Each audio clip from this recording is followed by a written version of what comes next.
This is my second time telling my testimony. And Deb had been, asking for a while. And I was hoping she would forget. But she didn't, and I'm here. It makes me a little nervous, but I think we can all get through it together. Let's just have a quick prayer.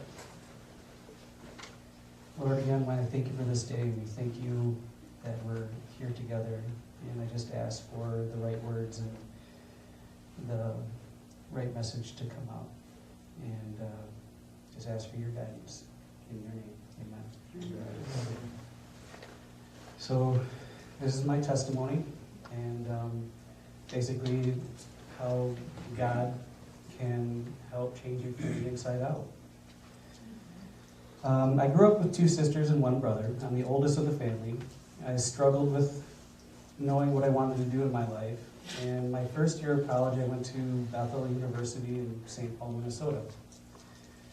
My parents didn't get the financial aid paperwork done, so long story short, at the end of the year, I was stuck with a $16,000 bill that I didn't end up getting paid off until after I got out of the military.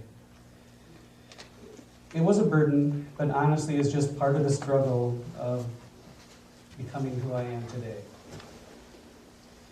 It's a blip in the radar now, but I went to Nicolay College for a few years on and off because I could afford to do that, but I still had no clue on what I actually wanted to do with my life.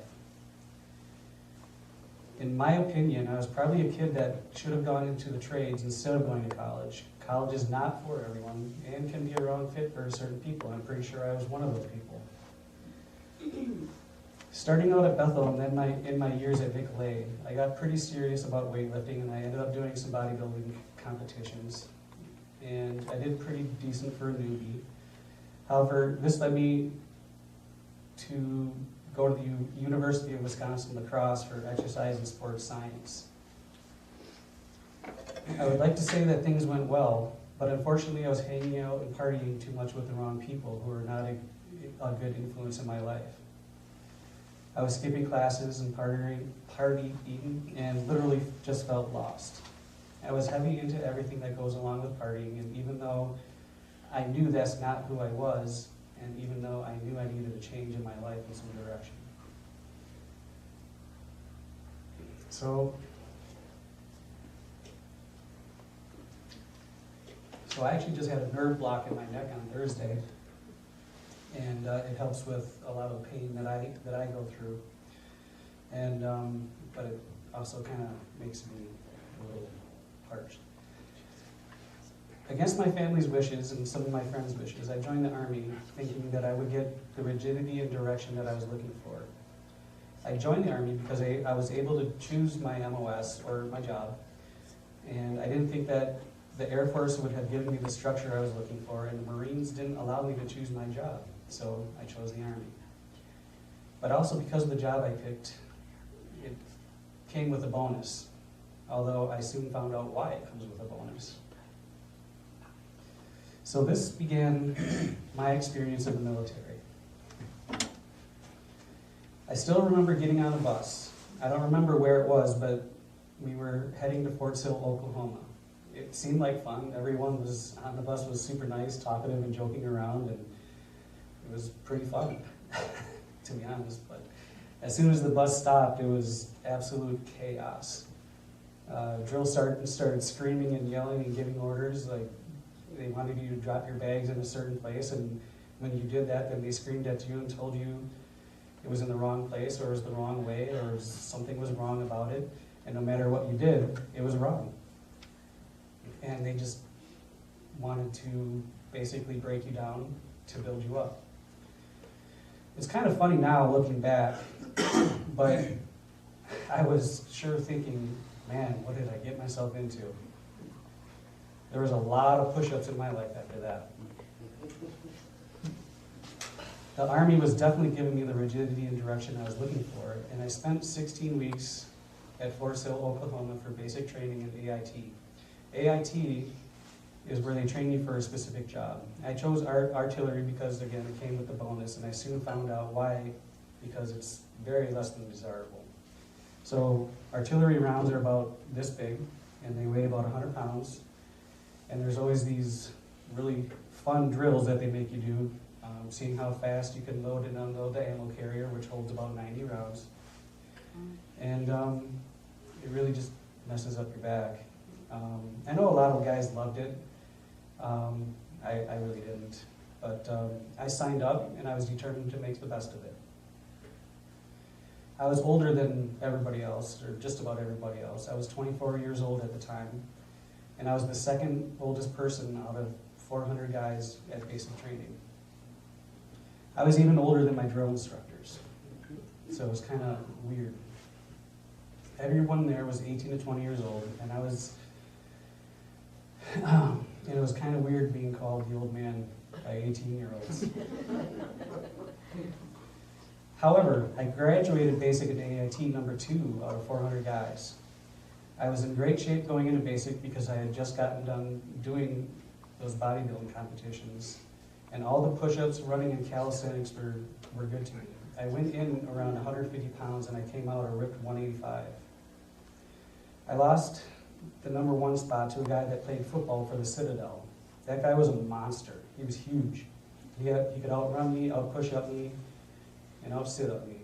And that was fine, but at the time, the PT test was a 2-mile run. It was 2 minutes of push-ups and 2 minutes of sit-ups. I was able to do an 11-minute 2-mile run, 100 push-ups and 120 sit-ups. And that guy destroyed me. We had 3 main drill instructors that stayed with us the whole time. And at the same time that was happening, the National Guard was doing their rotation for drill instructors as well. So we started off with 3 main drill instructors and 3 National Guard drill instructors. And then every 2 weeks we got 3 new National Guard drill instructors who had to prove themselves every single time. So I think a normal basic training in AIT, things would start to let up.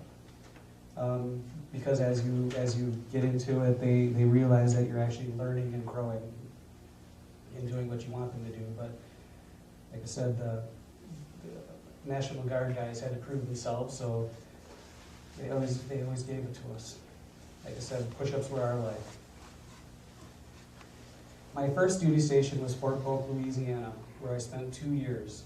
I fell in with the wrong crowd again, and I was partying a lot. And by a lot, I mean we would drink till 2 to 3 a.m., wake up at 5 a.m. PT was at 5:30 a.m., where we would go run 5 miles, and sometimes the whole formation would smell like alcohol.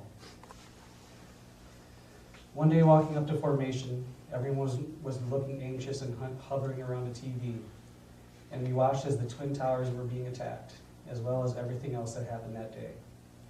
After that, the base was on lockdown for a while, and it was very difficult to get on and off base, and it changed that way permanently, with added security and things like that.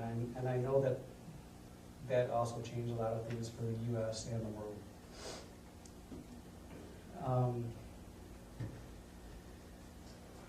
Within that 2 years, I failed a drug test. It was something really stupid that I did, and I won't really go into it. But normally you get kicked out of the Army for something like that. But 6 NCOs came to my sentencing hearing and stood up for me, which is unheard of. Usually someone that fails a drug test has been a troublemaker for a long time, and it was just a matter of time. That wasn't really my case. I didn't ask those guys to stand up for me, and they did it on their own. They stood up for me, and I owe them my career for not getting kicked out with a dishonorable discharge. God definitely played a role in that, and he saved my butt. I did end up with an Article 15. I lost 2 months of wages. I lost rank, and I received 45 days of extra duty, which means after your workday, you report to extra duty to cut grass, clean bathrooms, and any and every tiny little menial task that they can find for you to do until about 8 or 10 o'clock at night, or whenever they decide to release you. To say it teaches you a lesson is an understatement. 90% of the time, I would like to say I was a good person and a good soldier, and from the outside looking in, I just made some really dumb mistakes at absolutely the wrong times. It's that 10% that gets you. After 2 years at Fort Polk, I was then transferred to Germany. Germany was beautiful. And but we spent most of the time in the field. We would be in the field for 45 to 60 days at a time. So that kept us pretty busy and also pretty miserable. I remember some of the places that we would be at, there was mud up past our knees. And when you're in a tracked vehicle and you break track in mud like that, it's sometimes an all-day affair just to try to get that track back on and fixed. When we were not in the field, we would drink.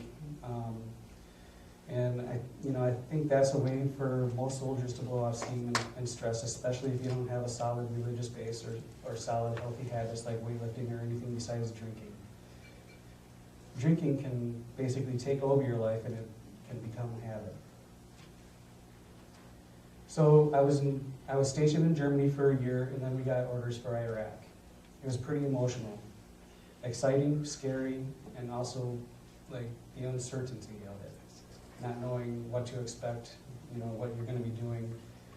And I prayed to God for myself and for my unit that He would keep us safe. We flew on C-130s to Kuwait, while some of the guys stayed back to load vehicles onto cargo ships to be shipped over.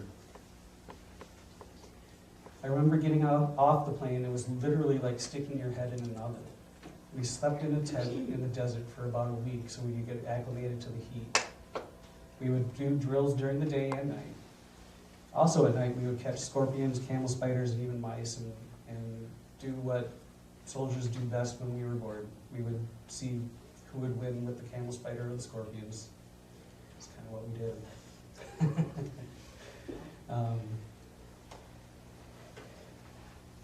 So the heat index during the day in Kuwait was like 120s, 130s, and at night it would seem super cold when it would get down to like 90s to 100. We would actually put our cold weather gear on. That's how much we would get acclimated to that. Iraq was even hotter. I remember when talking that, a couple times we would ask what the heat index was, and it would be like 150. So then when you have all your stuff on, including your armor-plated jacket and everything else, it adds 11 degrees and probably 20 or 30 pounds. So it gets pretty miserable. So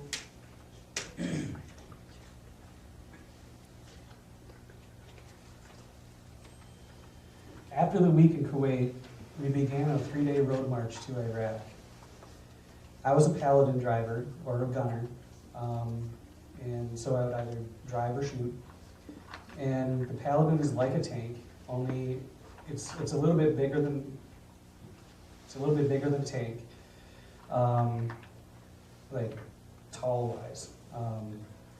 But an artillery piece or a paladin is only made out of thick aluminum because it's only meant to be 20 miles away from the front line. So it's not armored like a tank is. The 3-day trek is pretty brutal. You are loaded up onto a lowboy semi-trailer, and the semi is driven by Indians, Pakistani, or other foreign nationals that 90% of them don't speak English. We are in a huge convoy, and our job is to provide security by standing up in a turret all day long with either a mounted 50 cal or a Mark 19 belt-fed mini grenade launcher.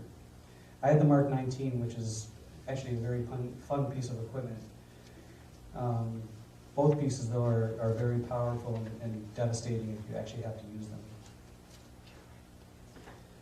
On these convoys, on that road, you don't travel at night. In fact, you don't do a whole lot of traveling at night in Iraq in general. But on these roads specifically, it's too dangerous to drive at night. Although on parts of the trek, we did travel some at night. But we would stop at certain checkpoints that the military had like a small, tiny little base set up, so that way we could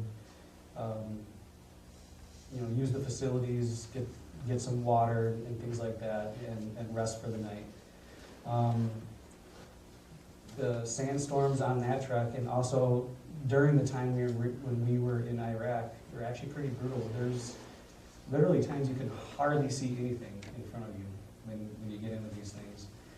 And sand gets absolutely everywhere. It just goes into everything.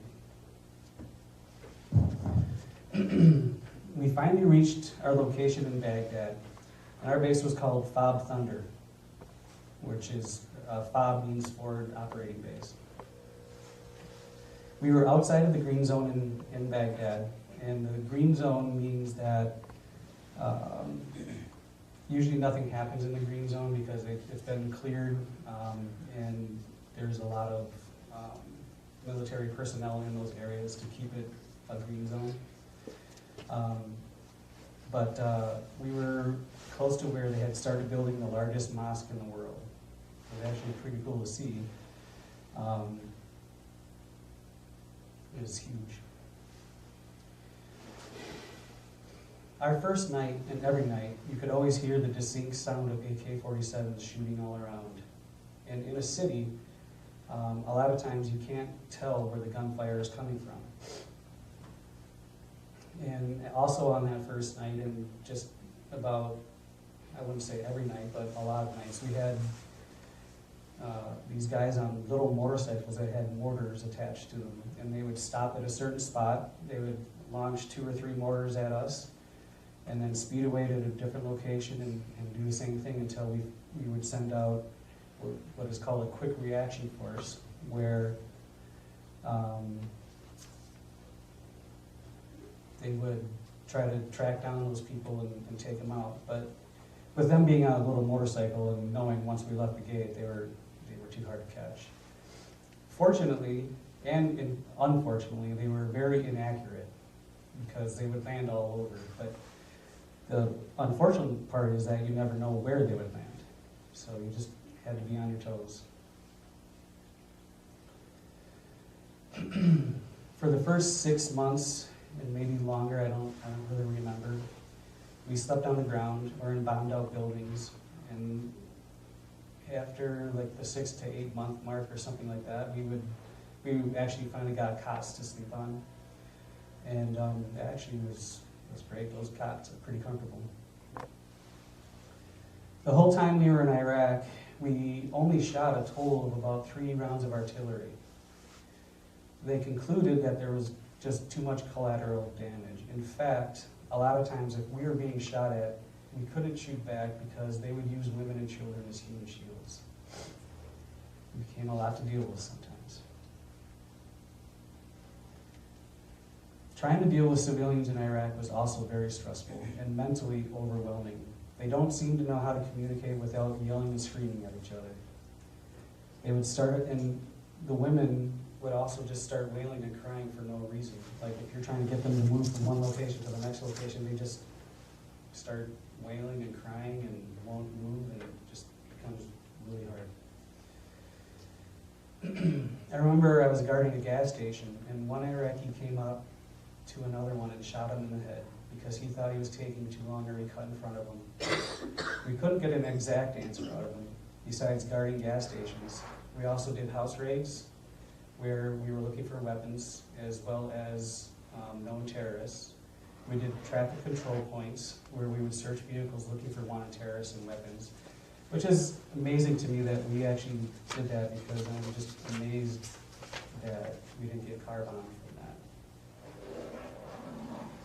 I remember guarding a stack of $1 million that they used to pay out the old Iraqi army, and we witnessed all kinds of corruption from the Iraqi people paying it out, which we brought to the attention of our people, but they just told us to stay out of it and let it go.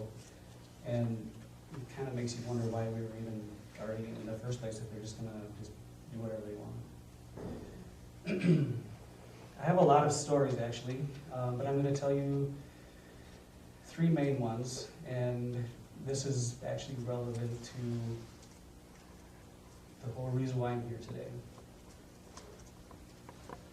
I don't remember what the date was, but I was sergeant of the guard on that day.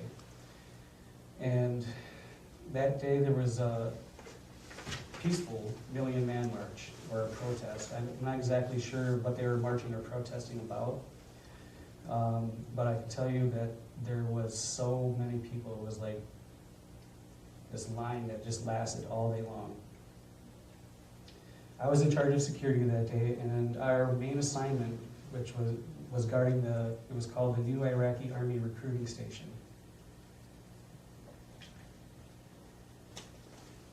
We were overseeing the security and protection of the English and the American Special Forces that were in charge of training the new Iraqi army for when the U.S. would leave Iraq.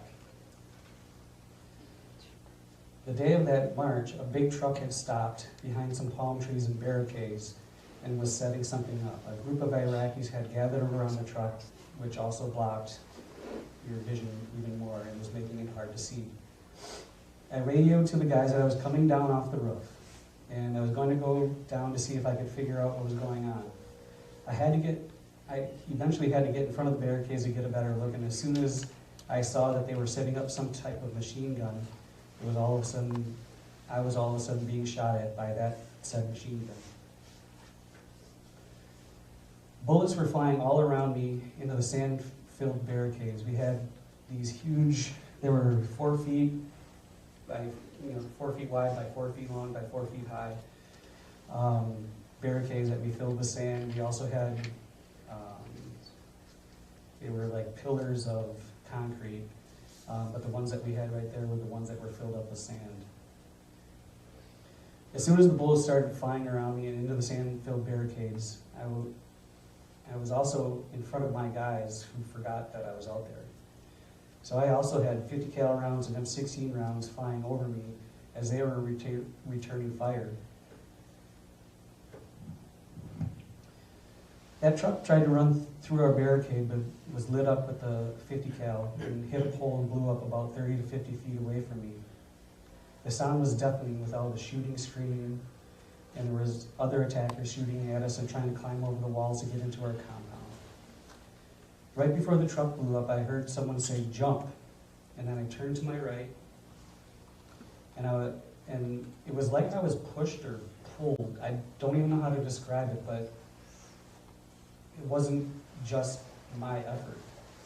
I was pushed or pulled, and basically I jumped over that 4x4 barricade that had razor wire on it. So I literally jumped through razor wire. And if you've ever had to set up razor wire, you have these super thick gloves to do that with, and you still get cut. So somehow, with all my gear on, holding onto my M16, I jumped through that crazy sharp razor wire, and I didn't get a scratch on me.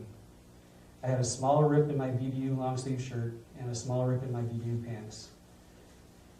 And I don't even think I could have done that without my stuff on.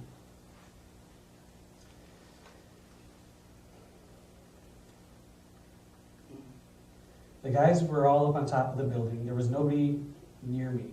I would never have heard them say jump. It was way too loud for that. There was too many bullets flying, and the truck that blew up was pretty loud. And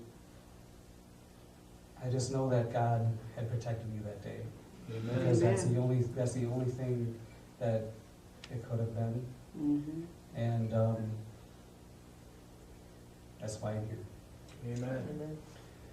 The verse that sticks in my mind is Psalm 121, verse 2. My help comes from the Lord who made heaven and earth.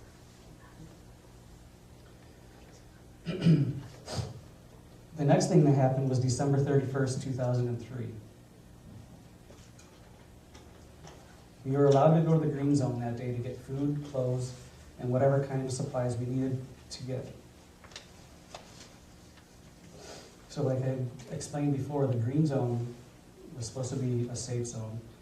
It had been cleared of all insurgents and is heavily occupied by U.S. forces. We didn't get to go there very often, and it was pretty nice when we did. On our way back, it was dark out. I have no idea what time it was. But I was in the back of the Humvee along with some of the other guys when all of a sudden we very, very loud explosion coming from our left side. Hit the Humvee in front of us on the tail end, and it hit our Humvee in the front. I blacked out from the concussion of the blast. Everything went black, and it was like slowly you slowly came back and you could see again. And I don't know how long that took,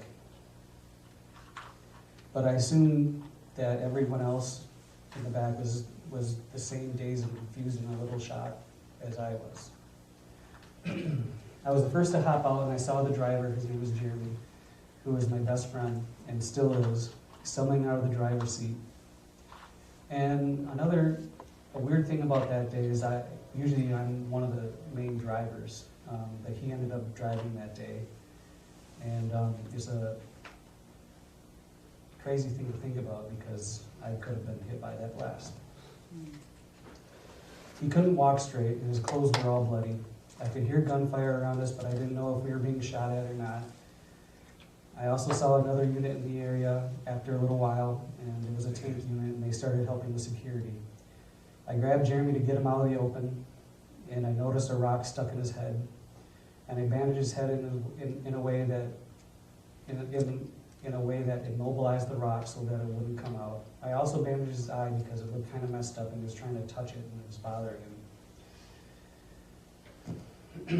After that, I saw a guy on the roof of a building that looked like he had a cell phone in his hand. I had my sights on him, and if he had lifted the phone to his ear, I would have taken the shot, but he didn't.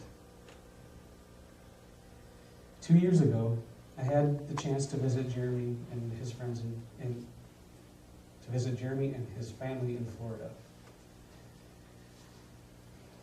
And we picked up right where he left off. He's such a funny and charismatic guy. I hadn't seen him since that night in 2003, and it was just one of the best reunions ever. The doctor told him that whoever bandaged him up saved his life because he would have bled out. It's weird to me though, because I remember his BDUs having blood on them, but I don't remember him bleeding. The rest of that night is fuzzy after we took him to the hospital. I don't remember what happened after that. I'm grateful that the other unit was in the area and helped provide security for us. I remember looking across the street on the sidewalk when I first jumped out, and there was 3 Iraqis just across on the sidewalk that had their legs blown off from that IED. I saw if whoever set off the IED had better timing, our Humvee could very well have taken the brunt of that blast, and I don't know if I would have been alive to tell you this story. Psalms 46:1 says, God is our refuge and strength, and ever-present help in trouble. And in another verse that I feel that applies to that was Deuteronomy 20 and verse 4. For the Lord your God is he who goes with you to fight for you against your enemies to save you. Amen. So the third little story is April 29th, 2004, which is a day I will never forget. We were helping clear IEDs from roads outside of Baghdad, and we were there to provide support and protection for some of the vehicles. There's vehicles out there that can go out there and run over the IEDs and blow them up. But at the time, I'm not sure if they were out there, I don't remember. So we had 12 guys on the ground, as well as 3 guys from a different unit were on the ground, and we were in a convoy of vehicles that provided overwatch security. I was the third vehicle, and I was in the turret with the Mark 19 looking to my left. But some of the guys had been radioing about a suspicious vehicle out front to straight ahead that had circled twice. And at that point, we had stopped to take a break, and it was really to let the guys on the ground who had been walking for a while to take a break. When all of a sudden that car sped up fast to those guys on the ground, stopped and detonated. They killed all 12 of our guys. I saw the blast, felt the blast, and it just felt surreal, like this can't be happening. We all wanted to quit and go back to base, but we couldn't. We had to finish the mission, and I actually think that was probably the hardest part, besides watching the lifeless bodies being lifted into the back of a 5-ton truck. My section chief and 2 guys that I had hung out with were some of the guys that died. After we got situated, I was told to drive one of the Humvees, and we convoyed to some nearby villages to see if we could find the perpetrators that somebody had given to us in the village that we were in at the time. We raced as fast as we could because you don't want to go slow, because that will give them better timing on any other IEDs. So as we were racing, there was 2 IEDs that blew up in front of our Humvees and on our way there to this village. So they missed us with 2 more. And we ended up testing for bomb residue and gunpowder, the people in that whole village. And we found 2 people with bomb residue on their hands. And we also found more bombs. So I would like to think that we caught the 2 people that were responsible, but you'll never really actually know.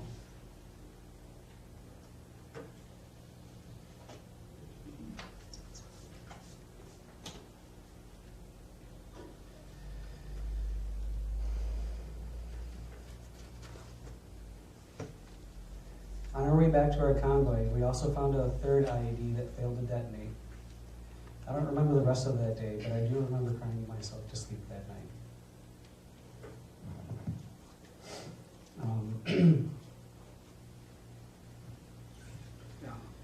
We left Iraq in July of 2004, and my time of service had actually ended a few months prior, but I was stop loss for 6 months, meaning that I had to stay in an extra 6 months to finish the deployment. So I ended up getting out and leaving Germany to go home around the middle of October. To back up a little bit, many times on guard duty, I would pray to God to help me make it through Iraq, as well as to help me find someone that I could settle down with and that would change my ways.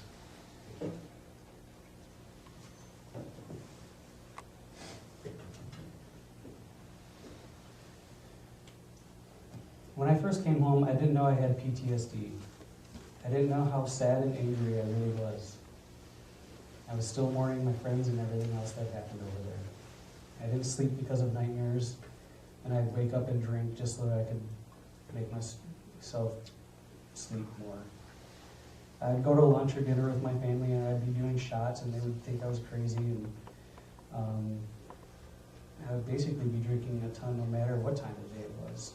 I was trying to drown everything out. I was trying to forget everything.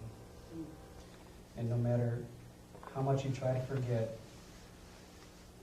you just can't, and that's not the way to do it. So civilians don't see that as very healthy, but your military friends would think that was normal, which is kind of funny, but it's not. So civilians would basically think you're crazy, and I think that I probably was a little crazy at the time. My parents begged me to see a psychiatrist, and I finally made an appointment to see him at the VA.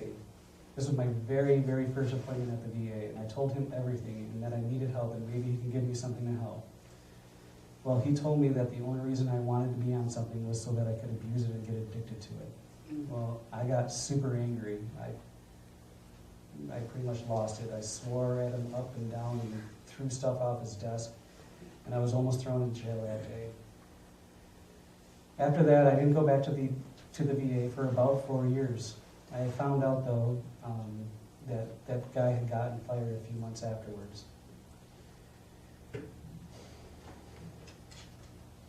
Being from a small town, Julie and I knew each other and knew of each other, and we had actually started dating shortly after getting back. She had a chance to run, but she didn't, because I was definitely a mess. I was drunk a lot, but I was never mean to her. In fact, her presence had a calming effect a lot of times on me, and I felt different being around her. Julie told me at one time we were taking a nap, while we were taking a nap, that all of a sudden I threw her to the ground and told her that we were being attacked. I was using my body as a shield to protect her, And all within the next few seconds, I got back on the couch and I was sleeping like nothing had ever even happened. Although she was all freaked out, and I don't think she slept that day or night. I don't remember any of that. Another time, Julie and I were walking along the road, and a fire truck drove by, and the air brakes went off. And if you know what I'm talking about, that little hiss, it's the sound of the start of an RPG. And I picked her up and threw her in the ditch. And she looked at me like I was crazy, and I didn't even realize what I had done until I did it. And so I'm always just trying to protect people. That first year of dating, we saw each other literally every single day, whether it was lunch, dinner, walks, or just stopping by her work to say hi. I felt safe around Julie, and overall, I just felt better in her presence. Julie and her mom, Skippy, were always praying for me to quit drinking. And one day, Ian was about 2 years old. My son Ian is now 15. But anyway, he was 2 years old at the time. Julie had to go to work, so I had to watch Ian, and I was so hungover. I just wanted to lay him on the couch and die.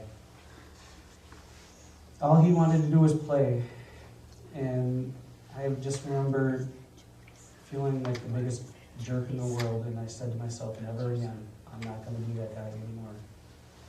I know I faltered a time or two in the beginning of that part of my life, but I am now going on 14 years sober. Amen. I don't know the exact date. I just know that Ian was 2 years old, and that's when I quit drinking. And I know that's what Julie and Skippy had been praying for, because Skippy had told me that as well. I'm glad Julie never pressed me, never pushed me on the issue or gave me any ultimatums. And she just kept praying for me, and I'm pretty sure that that's the best thing she could have ever done.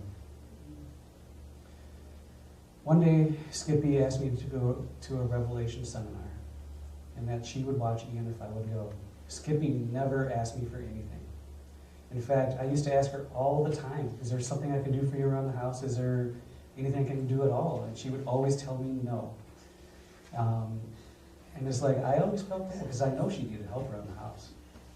But she would never let me do anything. Well, if Skippy asked me to go, I was going to go, whether I wanted to or not. There was no question about it, because if she asked for something, which she never ever does, I was going to do it. So I did. It was in Eagle River, and Elder Fox was the one that was speaking, and he's a phenomenal speaker. That guy is great. I know we're running a little over time. I do apologize.